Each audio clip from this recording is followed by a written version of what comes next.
നിങ്ങൾ അതായത് ഈ പറയുന്ന മുഖ്യധാരകൾ എന്ന് പറയുന്ന നിങ്ങൾ നാട്ടുകാരുടെ പണം നഷ്ടപ്പെടുത്താൻ വേണ്ടി അഹോരാത്രം പണിയെടുത്തപ്പോ ആ എത്തിക്സിന് പറ്റില്ല, അത് എത്തിക്സ് അല്ല എന്ന് പറഞ്ഞുകൊണ്ട് നിങ്ങളുടെ എത്തിക്സിന് ഘടകവിരുദ്ധമായി ചെയ്തത് ഷാജിസ് കറിയ ചെയ്തതാണ്. അപ്പൊ നിങ്ങൾക്ക് പറ്റൂല. നമസ്കാരം. കഴിഞ്ഞ കുറച്ച് ദിവസങ്ങളായി യാത്രയിലായിരുന്നു. അതുകൊണ്ട് തന്നെ വളരെ പ്രധാനപ്പെട്ട പല വാർത്തകളെ കുറിച്ചും സംസാരിക്കാൻ കഴിഞ്ഞില്ല.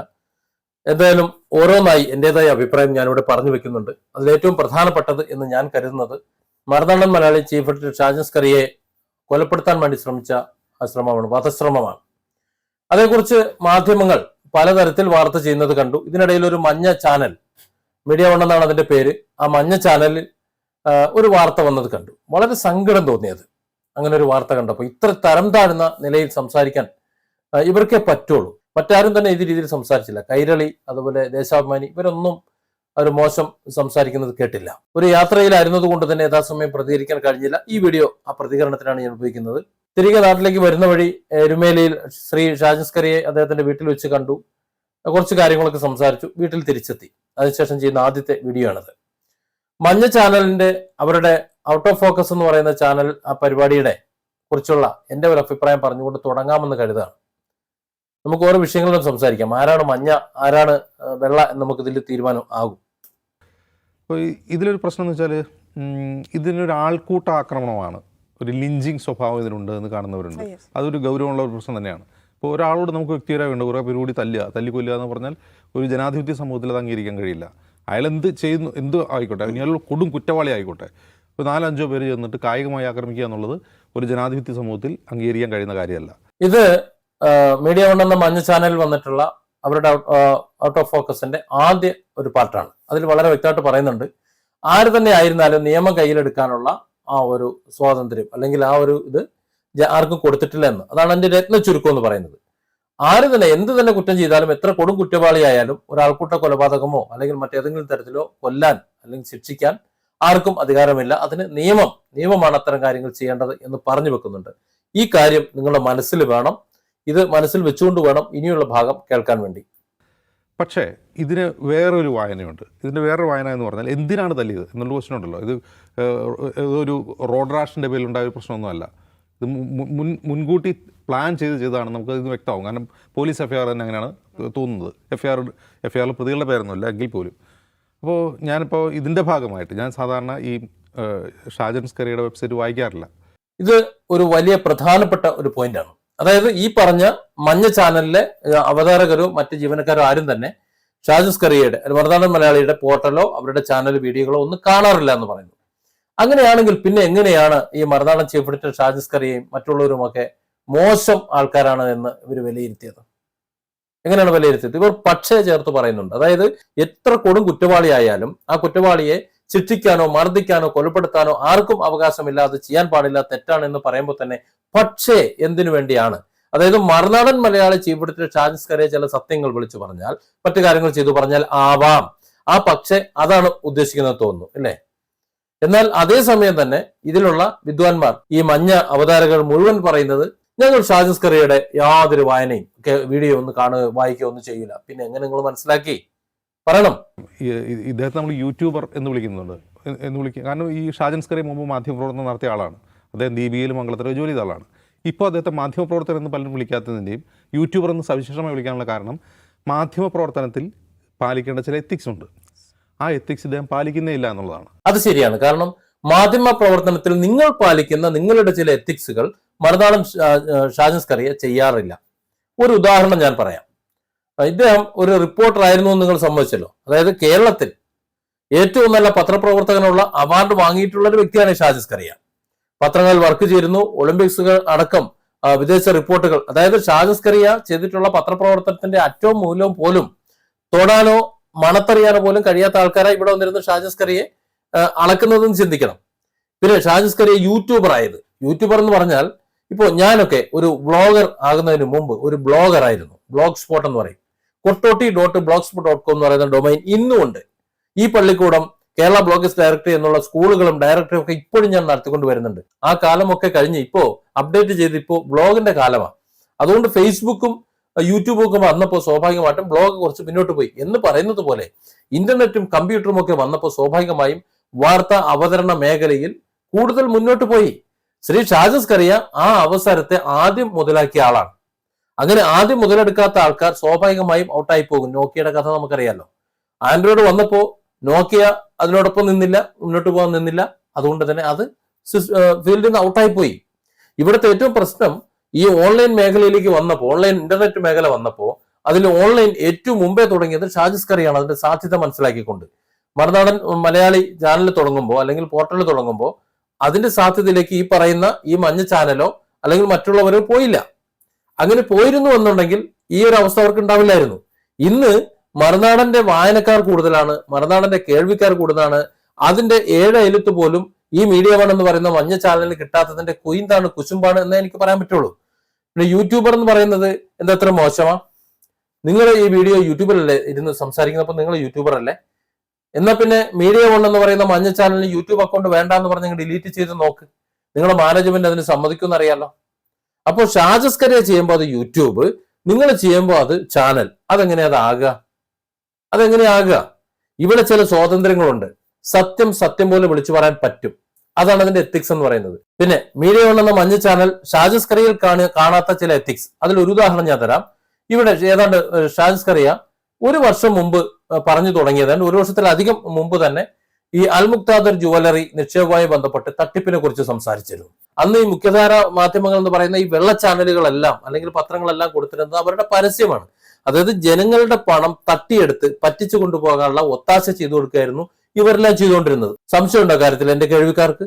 അന്ന് അവർ ചെയ്തുകൊണ്ടിരുന്നപ്പോ അന്ന് ഷാജസ്കറിയ പറഞ്ഞത് ഇത് തെറ്റാണ്. ഞാൻ പോലും അന്ന് അൽമുക്താദറിനെ പണം തിരിച്ചു കിട്ടാൻ വേണ്ടിയിട്ടുള്ള മാർഗത്തെ കുറിച്ചാണ് സംസാരിച്ചത്, നിക്ഷേപത്തെ കുറിച്ച് സംസാരിച്ചില്ല. കാര്യം എനിക്ക് പോലും ഉറപ്പില്ലായിരുന്നു. പക്ഷെ അന്ന് മറുനാടൻ വ്യക്തമായി പറഞ്ഞു ഇത് തട്ടിപ്പാണ്, ഇത് ചെന്ന് തലയിടരുത്, ഇതിൽ പണം പോകുമെന്ന്. മറുനാടനുമായി ബന്ധപ്പെട്ട് നിങ്ങൾ എന്താ വീഡിയോ ചെയ്യാത്തത്? കുറച്ച് കാര്യം ഞങ്ങളുടെ ലക്ഷക്കണക്കിന് രൂപ ലാഭിച്ചു തന്ന ഒരു വ്യക്തിയാണ് ഷാജസ്കറിയ എന്ന് എന്നെ വിളിച്ച് പറയുന്നുണ്ട് പലരും. കാര്യം എന്റെ ഈ വാർത്ത, ഷാജസ്കറിയ മർദ്ദിച്ച വാർത്ത ഈ ചാനലിൽ വരാത്തത് കൊണ്ട്, എന്റെ യാത്ര കൊണ്ടാണ് എന്ന് അവർക്കറിയില്ലല്ലോ. അവർ പറയുന്നത് ഷാജസ്കറിയ അന്ന് പറഞ്ഞത് കൊണ്ട് ഞങ്ങൾക്കൊരു സംശയം ഉണ്ടായിരുന്നു. ഞങ്ങൾ 10-50 ലക്ഷം രൂപ കൊണ്ട് ഇടാനുള്ള ഒരു പരിപാടിയായിരുന്നു. കുറച്ച് സ്വർണം വാങ്ങാനും പിന്നെ ബാക്കി ഒരു നിക്ഷേപമാണല്ലോ, നല്ല ലാഭം കിട്ടുമല്ലോ, അപ്പൊ അത് കരുതി കൊണ്ട് കൊടുക്കാനുള്ള ഒരു തയ്യാറെടുപ്പിലായിരുന്നു ഞങ്ങൾ. പക്ഷെ ഷാജന്റെ ഒരു ഒറ്റ വാക്കിലാണ് ഞങ്ങളത് ഒഴിവായതെന്ന് പറയുന്നുണ്ട്. അപ്പൊ അങ്ങനെ പറയുമ്പോൾ അങ്ങനെയുള്ള 100 കണക്കിന് ആൾക്കാരുണ്ട് ഇവിടെ. നിങ്ങൾ, അതായത് ഈ പറയുന്ന മുഖ്യധാരകൾ എന്ന് പറയുന്ന നിങ്ങൾ നാട്ടുകാരുടെ പണം നഷ്ടപ്പെടുത്താൻ വേണ്ടി അഹോരാത്രം പണിയെടുത്തപ്പോ ആ എത്തിക്സിന് പറ്റില്ല, അത് എത്തിക്സ് അല്ല എന്ന് പറഞ്ഞുകൊണ്ട് നിങ്ങളുടെ എത്തിക്സിന് ഘടകവിരുദ്ധമായി ചെയ്തത് ഷാജസ്കറിയ ചെയ്തതാണ്. അപ്പൊ നിങ്ങൾക്ക് പറ്റൂല അല്ലെ? നിങ്ങൾക്ക് ഈ തട്ടിപ്പുകാരുടെയും വെട്ടിപ്പുകാരുടെയും പരസ്യമില്ലാതെ മുന്നോട്ട് പോകാൻ പറ്റുമോ? ഈ അൽമുക്താദറിനെ കുറിച്ച് എന്നാ നിങ്ങൾ വീഡിയോ ചെയ്യാൻ തുടങ്ങിയത്? അതിനെക്കുറിച്ച് ഒന്ന് ആലോചിച്ചിട്ട് അതൊന്ന് മറുപടി പറയാം. എന്നിട്ട് നമുക്ക് ഇതിന്റെ ബാക്കി കാര്യങ്ങൾ നോക്കാം. പക്ഷേ ഈ പണി നമ്മൾ മാധ്യമങ്ങൾ ചെയ്യാറില്ല. ഇപ്പോൾ നമുക്കും പിഴവുകൾ പറ്റാറുണ്ട്, മാധ്യമങ്ങൾക്ക് ഇങ്ങനെയുള്ള കാര്യങ്ങൾ പിഴവ് പറ്റാറുണ്ട്. ഞാൻ ഒരു ഉദാഹരണം പറയാം. ഈ സമാനമായ സംഭവത്തിൽ, ഒരു സ്ത്രീ ആത്മഹത്യ സംഭവത്തിൽ മാധ്യമങ്ങളെല്ലാം, നമ്മൾ ഉൾപ്പെടെ എല്ലാ മാധ്യമങ്ങളും പോലീസ് കേസെടുത്തതിന് തോന്നുന്ന ആ പോലീസ് കേസിൻ്റെ വാർത്ത കൊടുത്തു ഭർത്തൃ വീട്ടുകാർക്കെതിരെ. അപ്പോൾ ഈ പെൺകുട്ടി എന്തിനാണ് മരിച്ചത്? ഈ ഭർത്തൃപീഡനം കൊണ്ടാണോ അതല്ല മറ്റെന്തെങ്കിലും മാനസികാസ്വസ്ഥ കൊണ്ടാണെന്നുള്ളതൊന്നും പോലീസ് അന്വേഷണത്തിലൂടെ തെളിയുക. കേസെടുക്കുമ്പോൾ ആർക്കെതിരെ കേസെടുക്കും? ഭർത്താവ് ഉൾപ്പെടെ ഭർത്തൃ വീട്ടുകാർക്ക് കേസെടുക്കും. ഞാൻ ചോദിക്കട്ടെ, നിങ്ങൾ ഈ കേസ് എടുക്കുമെന്ന് പറഞ്ഞാൽ നിരപരാധിയാണെങ്കിൽ എന്നതാണ് നിങ്ങളുടെ ആശങ്ക എന്ന് കേട്ടപ്പോൾ തന്നെ മനസ്സിലായി. അങ്ങനെയാണെങ്കിൽ എന്തിനാണ് നിങ്ങൾ അവരുടെ ഫോട്ടോ കൊടുത്ത് ഇങ്ങനെ ആഘോഷിക്കാൻ നിൽക്കുന്നത്? യൂട്യൂബേഴ്സ്, ഇവിടെയുള്ള മഞ്ഞ ചാനലുകൾ, മഞ്ഞ യൂട്യൂബർമാരെന്ന് നിങ്ങൾ ആക്ഷേപിക്കുന്ന ഞങ്ങളെ പോലെയുള്ള സാധാരണക്കാർ അല്ല വേണ്ട, ഗുണ്ടകൾ, ഈ സാമൂഹ്യ ദ്രോഹികൾ, ഞങ്ങൾ അവരുടെയൊക്കെ ഫോട്ടോ കൊടുത്തിട്ട് ആഘോഷിക്കുന്നു എന്ന് കരുതുക. നിങ്ങൾ എന്തിനാണ് ഈ പറഞ്ഞ പ്രതികളായിട്ടുള്ളവരുടെ ഫോട്ടോ കൊടുക്കുന്നത്? നിങ്ങൾ എന്റെ ഫോട്ടോ കൊടുത്തിട്ടുണ്ടല്ലോ, എന്റെ ഫോട്ടോ നിങ്ങൾ ഉണ്ടല്ലോ. കേസ് അന്വേഷണത്തിലാണ്, കോടതിയിലിരിക്കുന്നേ ഉള്ളൂ. എന്തിന്റെ അടിസ്ഥാനത്തിലാണ് നിങ്ങൾ എന്റെ ഫോട്ടോയും കൊടുത്ത് എന്നെ കുറിച്ച് നിങ്ങൾ വാർത്ത ചെയ്തത്? എന്ത് തെളിഞ്ഞിട്ടാണ്? ഞാൻ മറ്റുള്ളവരോട് പിന്നെ പറയാം. അതുപോലെ ഇതിനു മുമ്പ് 3-4 വർഷം മുമ്പ് മറ്റൊരു സാധുവിനെ നിങ്ങൾ എല്ലാവരും കൂടി പൊങ്കാലിട്ടല്ലോ. ഒരു ദേവദാസി എന്ന് പറഞ്ഞ തുണിയഴിച്ചാടുന്ന ഒരു പെണ്ണടക്കം, യൂട്യൂബിൽ തുണിയഴിച്ചാടുന്ന ഒരു പെണ്ണുണ്ട്, അവളടക്കം ഇതിനെക്കുറിച്ച് വീഡിയോ ചെയ്തു. അവസാനം അവളെ ഞാൻ പൊരിച്ചെടുക്കുമെന്ന് പറഞ്ഞുകൊണ്ടാണ് അവൾ വീഡിയോ ചെയ്യൽ നിർത്തിയത്. പിന്നെ വേറൊരു ചങ്ങാതി ഉണ്ടായിരുന്നു, അവരൊക്കെ ഞാൻ ഈ കാര്യങ്ങൾ പറഞ്ഞ് മനസ്സിലാക്കിയപ്പോൾ അവർ വീഡിയോ ചെയ്യൽ നിർത്തി. നിങ്ങൾ ചുക്കാമണി ചെത്തണം, മറ്റത് ചെയ്യണം, ഇത് ചെത്തണം എന്നൊക്കെ പറഞ്ഞ രീതിയിൽ വലിയ രീതിയിൽ ഇവിടുത്തെ മുഖ്യധാര മാധ്യമങ്ങൾ വാർത്ത ചെയ്തല്ലോ, ഒരു യൂട്യൂബേഴ്സും ഒക്കെ. ആ കേസിന്റെ പിന്നാമ്പുറം നിങ്ങൾക്ക് മനസ്സിലായോ? 100% വ്യാജ കേസായിരുന്നു അത്. 100% വ്യാജ കേസായിരുന്ന, കള്ളക്കേസായിരുന്ന കേസ് വെറുതെ വിട്ടിട്ട് മാസങ്ങൾ കഴിഞ്ഞു നിങ്ങൾക്കറിയോ? നിങ്ങൾ ഏതെങ്കിലും ഒരു പത്രം ആ കേസിന് പിന്നീട് എന്ത് സംഭവിച്ചു, അല്ലെങ്കിൽ ചാനൽ ഈ മീഡിയ ഒന്ന് അടക്കമുള്ള മഞ്ഞ ചാനലുകൾ ആരെങ്കിലും ആ കേസിന് പിന്നീട് എന്ത് സംഭവിച്ചു എന്ന് അന്വേഷിച്ചുകൊണ്ട് അതിൽ വെറുതെ വിട്ടിട്ടുണ്ടെങ്കിൽ തങ്ങൾ ചെയ്ത ആ തെറ്റിന്റെ ഒരു പ്രായശ്ചിത്തം ചെയ്യാൻ നിങ്ങൾ ശ്രമിച്ചിട്ടുണ്ടോ? ഇല്ലല്ലോ. എന്റെ ചാനൽ, ഞാനാണ് ആ കേസ് പുറത്തു കൊണ്ടുവന്നത്. അതായത് അത് കള്ളക്കേസാണെന്ന് ഞാൻ വിളിച്ചു പറഞ്ഞത്. അതിന്റെ പേരിൽ പല പ്രശ്നങ്ങളും പ്രയാസങ്ങളും എനിക്കുണ്ടായിട്ടുണ്ട്. അതൊക്കെ ശരി. പക്ഷെ അങ്ങനെയൊക്കെ നിൽക്കുമ്പോഴും നമ്മളൊക്കെ എന്താ പറയാ, തട്ടിപ്പുകാരും വെട്ടിപ്പുകാരും മോശക്കാരും, നിങ്ങളൊക്കെ അങ്ങ് കൊമ്പത്തെ ആൾക്കാരും തന്നെ സമ്മതിച്ചു. അതിൽ ഏറ്റവും പ്രധാനപ്പെട്ട കേസ് ഒന്ന് പോക്സോ കേസുകൾ, അത് സ്ത്രീകൾക്കെതിരായ കുറ്റകൃത്യങ്ങൾ, പുരുഷന്മാർ കുറ്റവാളികളാവുന്ന സ്ത്രീകൾക്കെതിരായിട്ടുള്ള കുറ്റകൃത്യങ്ങൾ. അപ്പം ഇതിൽ സത്യമാണോ ശരിയാണോ എന്നറിയില്ല. പോലീസ് കേസെടുക്കുകയാണ്. കേസെടുക്കുന്നത് എന്തിനാ? അന്വേഷിക്കാൻ വേണ്ടിയിട്ടാണ്. ചിലപ്പോൾ കേസെടുത്ത് അന്വേഷിച്ച് പോലീസ് തെളിയാണെങ്കിൽ തെളിവൊന്നുമില്ല എന്ന് പറഞ്ഞാൽ കോടതി വെറുതെ വിടും, അത് വേറെ കാര്യം. പക്ഷെ അപ്പോഴേക്കും ഈ മാധ്യമങ്ങളിൽ വരുന്ന വാർത്തകൾ ഈ മനുഷ്യരുടെ ജീവിതം എന്താക്കി മാറ്റും എന്നുള്ളത് മറ്റൊരു പ്രശ്നമാണ്. അത് തന്നെയാണ് ഞാനും പറഞ്ഞത്. ഇത്തരത്തിൽ നിങ്ങൾ ചിത്രം വെച്ച് വീഡിയോ വെച്ചിട്ട് അറസ്റ്റ് ചെയ്യുന്നതും കൊണ്ടുപോകുന്നതും എന്താ പറയാ, പിന്നെ ഡോക്ടർ മുന്നിൽ ഹാജരാക്കുന്നതും മെഡിക്കൽ എടുക്കുന്നതും പോലീസ് സ്റ്റേഷനിൽ കൊണ്ടുവന്നും വരുന്നതുമായിട്ടുള്ളത് നിങ്ങൾ ലൈവ് ചെയ്ത് വാർത്തയാക്കുമല്ലോ. പിന്നീട് ആ കേസിൽ നിരപരാധിയാണ് എന്ന് കണ്ട് ആള് പുറത്തു വരുമ്പോൾ, ഇപ്പൊ ഈ കഴിഞ്ഞ ദിവസം ഒരു അധ്യാപകന്റെ വാർത്ത നിങ്ങൾ നാണോമാനോ ഉളുപ്പില്ലാതെ നിങ്ങൾ പറയുന്നുണ്ടല്ലോ. നാണോമാനോ ഉളുപ്പില്ലാതെ അത്തരത്തിലൊരു കേസ് വന്നപ്പോൾ ഒരു കള്ളക്കേസാണെന്ന് നിങ്ങൾക്ക് ചിന്തിക്കാൻ കഴിഞ്ഞില്ലേ? നിങ്ങൾ എന്തായാലും മറുവശം ആലോചിക്കുന്നില്ല. എത്ര കേസ്, ഈ ഉള്ളവൻ എത്ര കേസ് പറഞ്ഞു, എത്ര കേസിനെ കുറിച്ച് സംസാരിച്ചിട്ടുണ്ട്? വല്ല ബോധമുണ്ടോ? എനിക്ക് ചില കേസുകളെ കുറിച്ച് സംസാരിക്കാൻ പരിമിതികളുണ്ട്, നിയമപരമായ പരിമിതികളുണ്ട്, ഞാൻ പറയുന്നില്ല. അപ്പൊ വാർത്ത ഏതായാലും മറുഭാഗത്തുള്ളത് ഒരു മനുഷ്യനാണ്, അയാൾ തെറ്റുകാരനല്ല എന്നുണ്ടെങ്കിൽ സമൂഹത്തിൽ അയാൾ മോശപ്പെടുന്നുണ്ട്, അത് പിന്നെ നമുക്ക് തിരുത്താൻ കഴിയില്ല. നമ്മൾ പറഞ്ഞ് പ്രചരിപ്പിച്ചതുണ്ടല്ലോ, ആ ഒരു പ്രചരണത്തിന്റെ അത്ര ദമ്മുണ്ടാവില്ല അയാൾ തെറ്റുകാരനല്ല എന്ന് പറയുമ്പോൾ എന്ന് നിങ്ങൾ മനസ്സിലാക്കണ്ടേ? നിങ്ങളല്ലേ മുഖ്യധാരാ മാധ്യമക്കാർ. ഞങ്ങൾക്ക് മഞ്ഞയല്ലേ, ഞങ്ങൾ എന്തായാലും മഞ്ഞയെ പറയുള്ളൂ അല്ലേ? ഞങ്ങൾ ഇപ്പൊ ഞാനായാലും മറുനാടൻ മലയാളി ആയാലും മറ്റാരായാലും DNA ന്യൂസ് ആരായാലും ഞങ്ങളൊക്കെ മഞ്ഞയെ പറയുള്ളൂ. അതുകൊണ്ട് ജനങ്ങൾക്കറിയാം ഞങ്ങൾ പറയുന്നതെല്ലാം മഞ്ഞയാണ്, പച്ച നുണയാണ് എന്ന്. നിങ്ങൾ സത്യമാണല്ലോ പറയുന്നത്. അപ്പൊ സത്യം പറയുന്നത് നിങ്ങൾക്ക് എന്താണ് ഇങ്ങനെ ഇത് പറ്റിപ്പോണത്? ഇങ്ങനെയൊക്കെ ചെയ്യുന്ന ഈ സാധനങ്ങൾക്ക്, ഈ പറയുന്ന ടാബ്ലോയിഡുകൾക്ക്, ഈ മഞ്ഞപ്പത്രങ്ങൾക്ക് വലിയ തോതിൽ വായനക്കാരുണ്ട്. അതാണ് ഇപ്പോഴത്തെ പ്രശ്നം. അതായത് നിങ്ങൾ സത്യം പറഞ്ഞിട്ടും, നിങ്ങൾ സത്യം ഉറക്കെ പറഞ്ഞിട്ടും, നിങ്ങൾ സത്യം കേൾക്കാൻ എന്ന് പറഞ്ഞാൽ നിങ്ങളുടെ പച്ച നുണ കേൾക്കാൻ ഇവിടെ ആൾക്കാരില്ലെന്നേ. അത് തന്നെ ഷാജസ്കറിയ ഇവിടെ ഏറ്റവും കൂടുതൽ അടി കിട്ടുന്നുണ്ടെങ്കിൽ, ഏറ്റവും കൂടുതൽ അയാൾ എതിർക്കപ്പെടുന്നുണ്ടെങ്കിൽ അയാൾ കൂടുതൽ സത്യങ്ങൾ വിളിച്ചു പറയുന്നുണ്ടാ. ഇവിടെ അൽമുക്താദർ തട്ടിപ്പിനെ കുറിച്ച് തുടക്കം മുതൽ പറഞ്ഞതുകൊണ്ട് എന്തൊക്കെയാണ് ഇവിടെ ആൾക്കാർ പറഞ്ഞത്? കേരളത്തിലെ ചില യൂട്യൂബർമാർ, മലയാളത്തിലെ ചില യൂട്യൂബർമാർ ഈ പറയുന്ന അൽമുക്താദറിനെ പൊക്കി ന്യായീകരിച്ചുകൊണ്ടൊക്കെ വന്നിരുന്നല്ലോ പലരും. അവർക്ക് ഇന്ന് എവിടെ? നിങ്ങളൊക്കെ അൽമുക്താദറിനെ കുറിച്ച് ഏത് രീതിയിലാണ് ചെയ്തിരുന്ന, വാർത്ത ചെയ്തിരുന്നു, അവർക്ക് ഇന്ന് എവിടെ? അവർക്ക് എവിടെ? അപ്പൊ സത്യം പറയുന്ന യൂട്യൂബ് ചാനലുകൾ, സത്യം യൂട്യൂബിൽ സോഷ്യൽ മീഡിയയിലാവുമ്പോൾ നേരിട്ട് ഇങ്ങനെ ഇരുന്ന് സംസാരിക്കാമല്ലോ, ഒരു ഇന്ററാക്ഷൻ നടക്കുമല്ലോ. ഈ ആക്ഷൻ നടക്കുന്നത് കൊണ്ട് ഞങ്ങൾ കുറച്ച് വൈകാരികമായി പറയും, പക്ഷെ പറയുന്നത് സത്യമാണ്, പ്രതികരണം സത്യമാണ്. നിങ്ങൾക്ക് ഇതിന് കഴിയില്ലെന്നേ. നിങ്ങളുടെ മാനേജ്മെന്റ് പറയുന്ന ഒരു വരച്ചിട്ടുള്ള ഒരു വരയുണ്ട്, ആ വരയ്ക്ക് അപ്പുറത്തേക്ക് പോകാൻ പറ്റൂല. നിങ്ങൾക്കൊരു അജണ്ട ഉണ്ട്, ആ അജണ്ടയ്ക്ക് അപ്പുറത്തേക്ക് പോകാൻ പറ്റൂല. ഞങ്ങൾക്ക് അങ്ങനെ ഒരു അജണ്ട ഒന്നും ഇല്ലെന്നേ. എനിക്കോ ഷാജിസ്കറിക്കോ അല്ലെങ്കിൽ മറ്റുള്ളവർക്കോ അത്തരത്തിലുള്ള അജണ്ട ഒന്നുമില്ല. അവർക്ക് ഉള്ള കാര്യം കണ്ടതുപോലെ പറയാം. ഒരുത്തന്റെ മുന്നിൽ ഓച്ചാനിച്ചിക്കേണ്ട ആവശ്യമൊന്നുമില്ല. അതുകൊണ്ടാണ്. അപ്പൊ നിങ്ങൾക്ക് സത്യം പറയുന്നതിന് പരിധികളും പരിമിതികളും ഉണ്ട്, ഞങ്ങൾക്ക് ആ പരിമിതി ഇല്ല. അതുകൊണ്ട് ആ സത്യം വിളിച്ചു പറയുമ്പോൾ സ്വാഭാവികമായിട്ടും ജനങ്ങൾ, കാഴ്ചക്കാർ കൂടും, അത്രേ ഉള്ളൂ. അദ്ദേഹം എന്താണ് ചെയ്തുകൊണ്ടിരിക്കുന്നത്? രാജ്യം ഭരിക്കുന്ന പാർട്ടിക്ക് അനുകൂലമായി ഒരു പൊളിറ്റിക്കൽ നറേറ്റീവ് സൃഷ്ടിക്കുന്ന വിധത്തിൽ വിദ്വേഷം വമിക്കുന്ന വിഷപ്രചാരണം നടത്തുക കൂടിയാണ് അദ്ദേഹം ചെയ്യുന്നത്. ഈ പറയുന്ന വെബ്സൈറ്റിൽ വരുന്ന വാർത്തകൾ മാത്രമല്ല, അദ്ദേഹം ഒരു യൂട്യൂബ് ചാനലിലിരുന്ന് ഒരു റോഡ് ഷർട്ട് ഇട്ടിരുന്ന് സംസാരിക്കുകയാണ്. അതാണ് അതിന്റെ പ്രശ്നം. കേന്ദ്രം ഭരിക്കുന്നത് BJP ആയതുകൊണ്ടും BJPയുടെ നേതാവ്, ഇന്നത്തെ നമ്മുടെ പ്രധാനമന്ത്രി എന്ന് പറയുന്നത് ഒരു BJPയുടെ ഒരു പ്രവർത്തകനായ നരേന്ദ്രമോദി ആയതുകൊണ്ടും അദ്ദേഹം ചെയ്യുന്ന കാര്യങ്ങളെ ചെയ്യേണ്ടെന്ന് പറയാൻ പറ്റുമോ? അല്ലെങ്കിൽ വിളിച്ചു പറയാതിരിക്കാൻ പറ്റുമോ? നിങ്ങളെ സംബന്ധിച്ചിടത്തോളം നിങ്ങൾ ഇന്ത്യ എന്നൊരു രാജ്യം അത് ഏത് രീതിയിലാക്കണമെന്ന് ഞാനായിട്ട് പറഞ്ഞു തരേണ്ട ആവശ്യമില്ലല്ലോ. നിങ്ങളുടെ ലക്ഷ്യം എന്താണെന്നുള്ളത് ആ ഒരു ലക്ഷ്യത്തേക്ക് കൊണ്ടുപോകാനായിട്ട് നിങ്ങൾ പരിശ്രമിക്കുന്നു. നിങ്ങൾ അതിനു വേണ്ടിയിട്ട് അഹോരാത്രം പണിയെടുത്തുകൊടുക്കുന്നു. ഞങ്ങൾ അങ്ങനെയല്ല, ഞാനൊന്നും അങ്ങനെയല്ല. ഞങ്ങൾ ഈ ഇന്ത്യ മഹാരാജ്യം ഒരു ജനാധിപത്യ രാജ്യമാണെന്നും അതൊരു ജനാധിപത്യ രാജ്യമായി നിലനിൽക്കണമെന്നും ആഗ്രഹിക്കുന്നു. അതിനുവേണ്ടി പണിയെടുക്കുന്നു. ഈ രാജ്യം ആര് ഭരിച്ചു കഴിഞ്ഞാലും അവിടുത്തെ ഭരണാധികാരി ചെയ്യുന്ന ചില നല്ല കാര്യങ്ങളുണ്ട്. ആ നല്ല കാര്യങ്ങൾ എന്ന് തന്നെ പറയുന്നു. നിങ്ങളൊക്കെ സംബന്ധിച്ച് ട്രംപിന്റെ കോണാൻ തിരുമ്പിക്കൊണ്ട് കൊടുക്കാനായിട്ട് ഒരു നരേന്ദ്രമോദി പോയിരുന്നെങ്കിൽ നിങ്ങൾ ഒരു പക്ഷേ പൊക്കി പറഞ്ഞേനെ. പക്ഷെ നരേന്ദ്രമോദി പറഞ്ഞത് പോടാ പുല്ലേന്നാണ്. ഇവിടെ ഞങ്ങളൊരു അല്പം പ്രയാസപ്പെട്ടാലും ഞങ്ങൾ ഇതിനെ അതിജീവിക്കും, നിന്റെ കാൽക്കീഴിലേക്ക് ഞങ്ങൾ തല കൊണ്ട് വെച്ചാൽ തൽക്കാലം ഉദ്ദേശമില്ല എന്ന് പറഞ്ഞു. അതുപോലെ ഓരോ സന്ദർഭങ്ങളിലും പറയുന്നുണ്ട്. അത് തന്നെയല്ല ഒരു പ്രധാനമന്ത്രി പറയേണ്ടത്. അത് ആര് പറയുന്നു എന്നുള്ളതല്ല, എന്ത് പറയുന്നു എന്നുള്ളതാണ് കാര്യം. ആ പറയുന്നതിൽ കഴമ്പുണ്ടെന്നുണ്ടെങ്കിൽ ആ കഴമ്പിനെ സപ്പോർട്ട് ചെയ്യണം. നിങ്ങൾക്ക് രാഷ്ട്രീയത്തിന്റെയോ മതത്തിന്റെയോ വർഗീയതയുടെയോ മറ്റെന്തെങ്കിലും പേരിൽ അതിനെ മാറ്റി നിർത്തണമെന്നുണ്ടെങ്കിൽ ആ കൂട്ടത്തിൽ ഞങ്ങളാരും പെടുത്തണ്ട. ഇത് പല രീതിയിൽ അപകടമാണ്. ഒന്ന്, ഒരു മഞ്ഞപ്പത്രത്തിന് സ്വഭാവം കാണിക്കുന്നു എന്നുള്ള ഒരു അപകടം, അത് മനുഷ്യർക്ക് മുറിവേൽപ്പിക്കുമ്പോൾ അതിൻ്റെ ഒരു റിയാക്ഷണറി സംഭവമായി മാത്രമേ നമുക്ക് ഇതിനെ കാണാൻ കഴിയൂ. അത് ശരിയാണ്. അതായത് നിങ്ങളുടെ അജണ്ടയ്ക്ക് അനുസരിച്ചിട്ട് പോകുമ്പോൾ ഈ മീഡിയ വൺ എന്നുള്ള ഒരു മഞ്ഞ ചാനലിന് കൃത്യമായ ഒരു അജണ്ട ഉണ്ടെന്ന് എല്ലാവർക്കും അറിയാം. എങ്ങോട്ടാണ് പോകുന്നത്, അവരുടെ രാഷ്ട്രവാദം എന്താണ്, അവരുടെ ബാക്കിയുള്ള പരിപാടികൾ തന്നെ എല്ലാവർക്കും അറിയാം. എനിക്കൊക്കെ കുറച്ചൊക്കെ അറിയാം. എന്നാൽ ഷാജി സ്കറിയേണ്ടത് അങ്ങനെ പറയാൻ പറ്റുമോ? പറ്റൂല. ഇവിടെ ഉമ്മൻചാണ്ടി മരിച്ചുകൊണ്ടിരുന്ന സമയത്ത് ഉമ്മൻചാണ്ടി എന്ന് പറഞ്ഞ ഒരു ഭരണപക്ഷ സർക്കാരിന്റെ പ്രതിപക്ഷമായി വർക്ക് ചെയ്ത ആളാണ് ഈ പറയുന്ന ഷാജി സ്കറിയ എന്ന് പറയുന്നത്. അന്ന് CPM-ന്റെ നേതൃനിരയിൽ നിന്ന് പലരും അന്നത്തെ വിവരങ്ങൾ പലതും ന്യൂസ് സോഴ്സ് ആയിട്ട് കൊടുത്തിരുന്നു. ഇന്ന് പിണറായി സർക്കാർ അധികാരത്തിൽ വന്നപ്പോൾ നേരെ വിപരീതമായ ഒരു പ്രതിപക്ഷമായി നിൽക്കുന്നു. പ്രത്യേകിച്ച് ഒരു പ്രതിപക്ഷം ഇവിടെ ഇല്ലാത്ത സാഹചര്യത്തിൽ അങ്ങനെ ഉണ്ട്. എന്നാൽ അതേസമയം തന്നെ പിണറായി ആയാലും ഉമ്മൻചാണ്ടി ആയാലും നരേന്ദ്രമോദി ആയാലും നല്ല കാര്യം ചെയ്താൽ നല്ലതെന്ന് പറയുന്നു. അത് തന്നെയല്ല മാധ്യമധർമ്മം എന്ന് പറയേണ്ടത്. സപ്പോർട്ട് അതാണല്ലോ. ഒരു രാഷ്ട്രത്തെയും ഒരു സംസ്ഥാനത്തെയും തിരുത്താനും സപ്പോർട്ട് ചെയ്യാനും ബാധ്യതപ്പെട്ട ആളാണ് ഒരു ഒരു ഒരു മാധ്യമപ്രവർത്തനം അടക്കമുള്ള മുഴുവൻ ആൾക്കാരും. ആ ഒരു സാമാന്യ ബോധം പോലും ഇല്ലാത്ത നിങ്ങളൊക്കെ എന്താ വിളിക്കേണ്ടതെന്ന് എനിക്ക് സംശയം.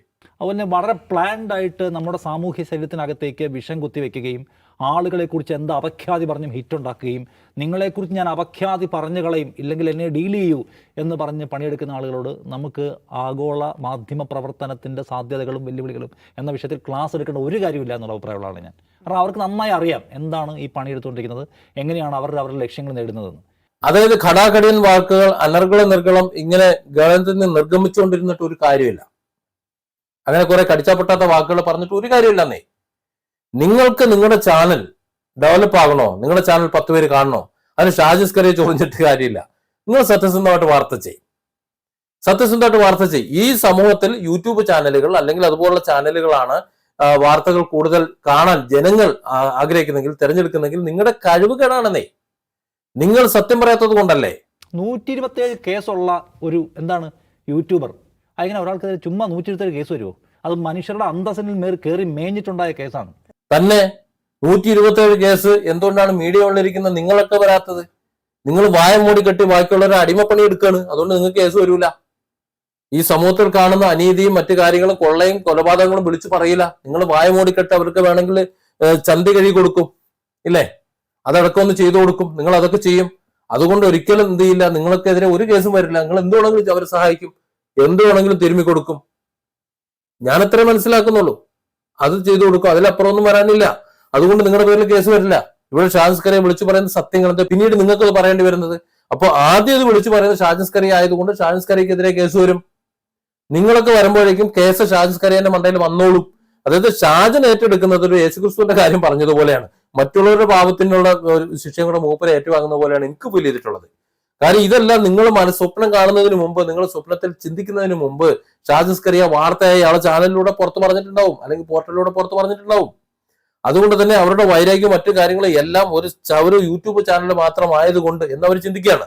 അതിന്റെ ശക്തിയും അതിന്റെ വ്യാപ്തിയും അറിയാത്തത് കൊണ്ട് അങ്ങനെ ചിന്തിക്കുകയാണ്. അതുകൊണ്ട് ഷാജന്റെ മണ്ടയിലായിരിക്കും ആ കേസുകൾ വരിക. പക്ഷെ അത് ഷാജൻ പറഞ്ഞു വെച്ച് ആ കേസും എടുത്ത് ഷാജന്റെ തലയിൽ വെച്ച് കുറെ കാലം കഴിയുമ്പോഴായിരിക്കും നിങ്ങൾ അതെടുത്ത് സംസാരിക്കാനും പിന്നെ അത് ഛർദ്ദിക്കാനും നിങ്ങൾ ശ്രമിക്കുന്നത്. ആ സമയത്തേക്കും കേസ് ഷാജൻ ഏറ്റെടുത്തിട്ടുണ്ടാവും. പിന്നെ നിങ്ങൾക്ക് സ്വസ്ഥമല്ലേ? 127 കേസുള്ള ഒരാൾ, അയാൾ എങ്ങനെയാണ് ഇപ്പോഴും ഇറങ്ങി നടക്കുകയും പിന്നെയും ആർക്കെതിരെയും എന്ത് വ്യാജവും പറയുന്നത്? അത് തന്നെയാണ് നിങ്ങൾ ചിന്തിക്കേണ്ടത്. 127 കേസുള്ള ഒരാൾ ഇന്നും ഇറങ്ങി നടക്കുന്നത് എന്തുകൊണ്ട്? അയാൾ ചെയ്തെന്നത് കൃത്യമായും നിയമവിധേയമാണ് എന്നതുകൊണ്ടാണ്. നിയമവിരുദ്ധമാണ് എന്നുണ്ടെങ്കിൽ അയാൾ അകത്ത് കിടക്കണ്ടേ? എന്തേ കിടക്കാത്തത്? അപ്പോ നിങ്ങൾ ചിന്തിക്കുന്നത് പോലെ അല്ല കാര്യങ്ങൾ. അയാളുള്ള കാര്യങ്ങൾ പറയുന്നു, ഇയാളെ കാര്യങ്ങൾ പറയുമ്പോൾ അയാൾക്കെതിരെ കേസ് വരുന്നു. ആ കേസ് നിയമപരമായി അദ്ദേഹം നേരിടുന്നു. അതുകൊണ്ട് തന്നെ അയാൾക്ക് ഇറങ്ങി നടക്കാൻ പറ്റുന്നു. അദ്ദേഹം എന്തെങ്കിലും തരത്തിലുള്ള കുറ്റകൃത്യമായി ചെയ്തിരുന്നുണ്ടെങ്കിൽ ആ ചെയ്യുന്ന പ്രവൃത്തിയിൽ എവിടെയെങ്കിലും ഒരു കേസിൽ ഒരു അല്പമെങ്കിലും കഴമ്പുണ്ടായിരുന്നെങ്കിൽ ഇന്ന് അകത്ത് കിടന്നേനെ.